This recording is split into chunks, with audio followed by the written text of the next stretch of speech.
चिंतलपुरम नामक एक खूबसूरत गांव में रामैया और सुजाता नाम का एक जोड़ा रहता था।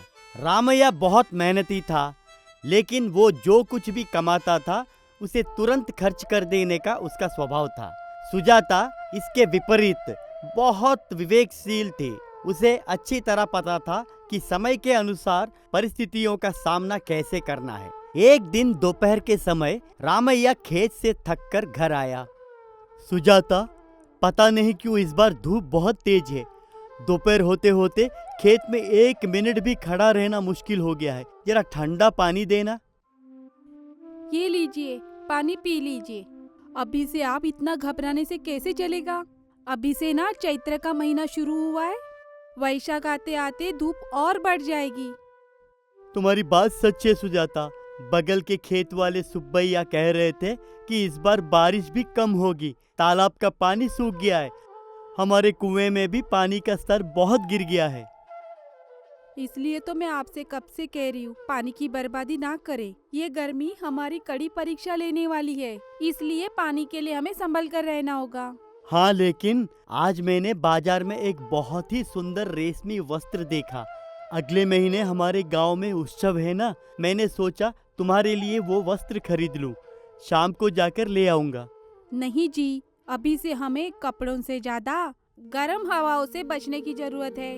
उन पैसों से हम कुछ मिट्टी के घड़े खरीद ले और अनाज का भंडारण कर ले तो अच्छा होगा। कपड़े तो हम किसी भी समय खरीद सकते हैं, लेकिन इस मौसम को पार करने के लिए सुरक्षा जरूरी है।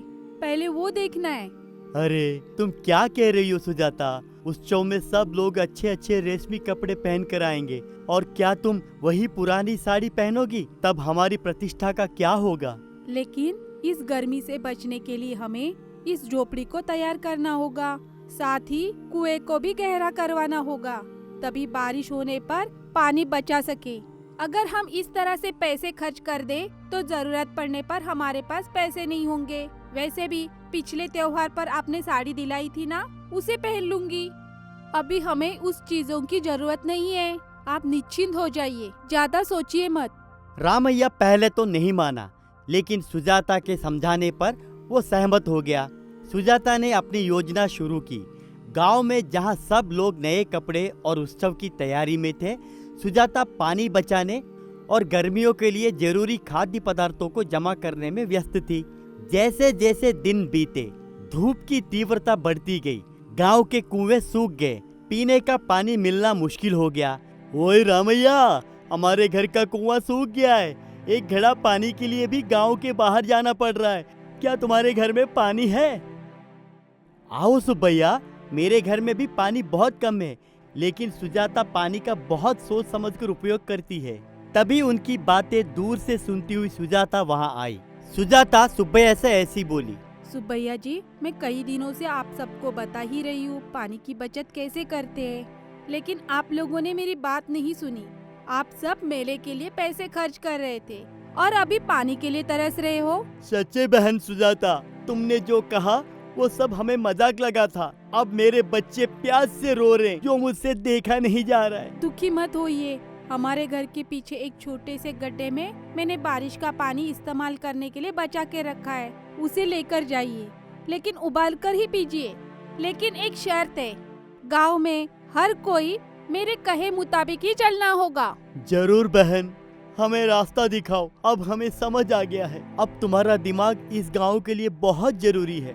अगले दिन सुजाता ने गांव की महिलाओं को नीम के पेड़ के नीचे इकट्ठा किया और उन्हें समझाया कि गर्मियों में सेहत का ध्यान कैसे रखें और पानी का सही उपयोग कैसे करें।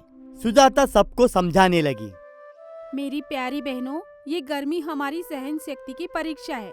गर्मी का नाम लेते ही हमें प्यास और पानी की याद आती है। इस धूप में हमें खुद को कैसे बचाना है, उसके लिए हमें दोपहर को घर से बाहर नहीं निकलना है और हमें खुद की सुरक्षा खुद करनी चाहिए। समझ गई बहनों? चावल धोने के बाद बचे हुए पानी को बाहर फेंकने के बजाय जानवरों को पिलाना चाहिए। सही है सुजाता, लेकिन घर के अंदर उष्ण और गर्मी बर्दाश्त नहीं होती। तुम अपना घर इतना ठंडा कैसे रखती हो? उसके लिए क्या उपाय करती हो तुम? मैं खिड़कियों पर जूट की बोरियां लटकाती हूँ और उन पर सुबह शाम पानी छिड़कती हूँ। इससे घर में ठंडी हवा आती है। साथ ही मिट्टी के घड़ों में पानी भरकर उनके चारों ओर कपड़ा लपेटने से पानी बर्फ की तरह ठंडा होता है। इसी तरह छोटे मोटे उपाय करने से हम लोग पानी की बचत कर सकते हैं। इससे सबका भला होगा। सच्चे सुजाता, मैं अब तक सोचता था कि तुम ये सब कंजूसी की वजह से कर रही हो, लेकिन अब समझ आया कि ये कंजूसी नहीं बल्कि तुम्हारी दूरदर्शिता है। इतना ही नहीं जी, खाने के मामले में भी हमें सावधान रहना चाहिए। मसालेदार खाना खाने से प्यास ज्यादा लगती है, इसलिए रागी की उबली, छाछ और प्याज का अधिक सेवन करना चाहिए। ये हमारे शरीर को ठंडक देते हैं। हमें तालाब के पानी को बर्बाद नहीं करना चाहिए। हमें मिलकर अपने गांव के तालाब का गाद निकालना चाहिए ताकि बारिश के बाद तालाब में जल की क्षमता अधिक बढ़ सके। उससे हमारे तालाब में पानी बहुत रहेगा।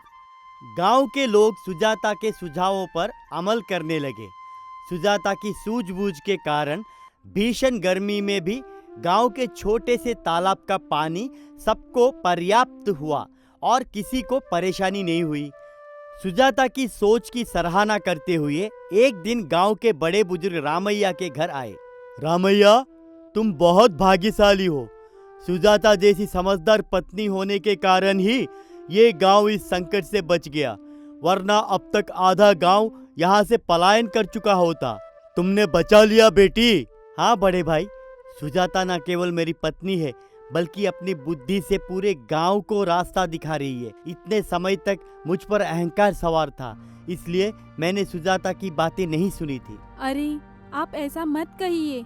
आपने पहले मेरी बात नहीं मानी पर बाद में तो सुनी ना। हमारा गांव हमारे घर जैसा है। सभी अच्छे रहेंगे तभी ना हम लोग अच्छे रहेंगे। मेरी नजर में कमाई मुख्य नहीं है, जो है उसे समझदारी से इस्तेमाल करना ही हमारा असली धन है। बहुत अच्छी बात कही बेटी, लेकिन धूप अब और बढ़ती जा रही है। फसलें सूख रही हैं। क्या इसके लिए कोई उपाय है? चाचा जी, फसलें उगाना अब मुश्किल है, लेकिन हम जमीन को अब ठंडा रख सकते हैं। खेतों में उपलब्ध गाय का गोबर और सूखी पत्तियों को मिलाकर खाद बनाकर डालने से मिट्टी अपनी नमी रहेगी। जैसे ही बारिश होगी वो जमीन फिर से हरी भरी हो जाएगी। तब तक हमें जमा किए हुए अनाज को ही सावधानी से इस्तेमाल करना चाहिए। वैशाख का महीना शुरू होते ही धूप और भयानक हो गई। बगल के गांव में लोग लू की वजह से बीमार होकर गिरने लगे, लेकिन चिंतलपुर गांव में सुजाता द्वारा बताए गए ठंडक के तरीकों की वजह से सब सुरक्षित थे। धूप की तीव्रता बढ़ने पर रागी का पेज और छाछ परोसने के लिए सुजाता ने अपने घर के सामने इंतजाम किया। सुजाता की मदद के लिए लोगों ने हाथ बटाया। सुजाता, ये रागी का पेज पीने से अमृत जैसा लग रहा है। सुजाता, आखिर तुम्हें ये विचार कैसे आया? ये पाठ मेरी माँ ने मुझे सिखाया था सुबैया जी। प्रकृति हमें सब कुछ देती है, लेकिन हमें उसका सम्मान करना सीखना चाहिए। गर्मी का मौसम हमें कष्ट नहीं है, बल्कि यह हमारी सहन शक्ति की परीक्षा का समय है। सुजाता, आज स्वास्थ्य अधिकारी गांव आए थे। वे ये देखकर हैरान रह गए कि हमारे गांव के लोग इतने स्वस्थ कैसे हैं। तुम्हारा नाम पूरे गांव में गूंज रहा है। नाम के लिए नहीं बड़े चाचा, ये कोशिश मैंने सबकी खुशी के लिए की है। उस रेशमी कपड़े से ज्यादा आज हमारे घर ठंडा रहना और इस घर में सबका स्वस्थ रहना और सबके चेहरों पर मुस्कान होना, वो कितनी बड़ी बात है ना। हाँ सुजाता, मैंने अपनी गलती मान ली है। अब से तुम जो भी काम करोगी मैं तुम्हारी सलाह लेकर ही करूँगा। तुम्हारी बुद्धि ही हमारी असली संपत्ति है। कुछ दिनों बाद आसमान में बादल छा गए। सबको जिसका इंतजार था वो बारिश हुई। भीगी मिट्टी से आने वाली सौंधी खुशबू ने गांव वालों को नया उत्साह दिया। सभी लोग खुश हो गए। गांव वालों सुनो, इस साल हमने जिस संकट का सामना किया उसने हमें एक बड़ा पाठ सिखाया है। सुजाता ने साबित कर दिया कि अगर एक गृहिणी ठान ले तो वो गांव की किस्मत बदल सकती है। हमें हर गर्मी के लिए पहले से ही तैयार रहना चाहिए। चाचा जी, प्रकृति माता ने हमें आशीर्वाद दिया है। बारिश आ गई है, इसलिए अब हम सब पानी की बर्बादी नहीं करेंगे। अगर हम फिर से सावधानी बरतेंगे तो अगली गर्मी तक हमें डरने की जरूरत ही नहीं पड़ेगी। गांव के सभी लोगों ने जय जयकार की। सुजाता द्वारा सिखाई गई उस दूरदर्शिता ने उस गांव को एक आदर्श गांव में बदल दिया। रामैया ने अपनी पत्नी के सम्मान को देखकर गर्व महसूस किया। सुजाता को गांव के सभी लोगों ने मिलकर एक रेशमी साड़ी उपहार में दी। ग्राम का रूप बदल गया। रामैया अपनी पत्नी के सम्मान को देखकर गौरव महसूस किया। सुजाता को गांव के सभी लोगों ने मिलकर रेशमी वस्त्र उपहार में दिए। उपलब्ध संसाधनों का चतुराई से उपयोग करना ही असली बुद्धिमता है। दूरदर्शिता रखने वाली गृहिणी न केवल घर के लिए बल्कि समाज के लिए भी प्रकाश बन सकती है।